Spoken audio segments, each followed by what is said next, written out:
quelques fois par année, Richard, il descend au Saguenay, voir sa famille. Puis pendant qu'il n'est pas là, j'ai dit, je vais m'amuser avec la terre. J'ai étudié avec le frère Jérôme. J'ai pris pas de la boue, mais j'ai pris de l'argile, puis j'ai joué. Puis, pour moi, c'était des monstres. Puis lui, il trouvait ça OK. Il m'a dit, il faudrait les exposer. Moi, je les exposerais pas, mais j'en ai fait. J'en ai fait une centaine, plus que ça même. Et moi, c'est une joie de jouer avec... je suis seule, donc c'est une joie. Ils n'ont pas des visages joyeux, mais c'est une joie.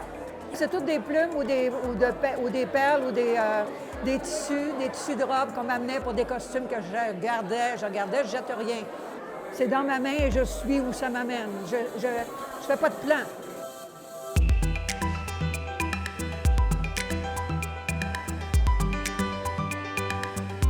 C'est un hommage aux pionniers aussi. C'est beaucoup les courageux qui ont développé la région. Avant, l'aluminium, c'était le bois, c'était vraiment la pulperie, c'était la scierie, le papier journal, tout ça.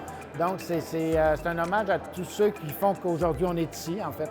C'est un peu ça. C'était courageux aussi. C'était des métiers de fous, hein. C'était de courir sur les rivières, faire exploser les amoncellements de bois, tout ça.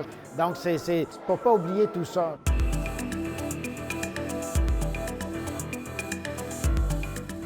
Très souvent, quand Richard prépare une expo, c'est sûr, il y a un autre stress, une autre attitude.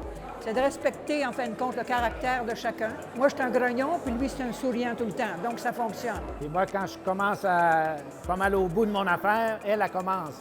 Elle dit « Oui, mais tu pourrais ». Fait que là, ça monte les marches tout le temps en haut, en haut, en haut, en haut. Ça fait que ça finit par faire des installations puis des choses que j'aurais pas pensé au début, tu sais. Donc, ça y va. C'est une inspiratrice incroyable.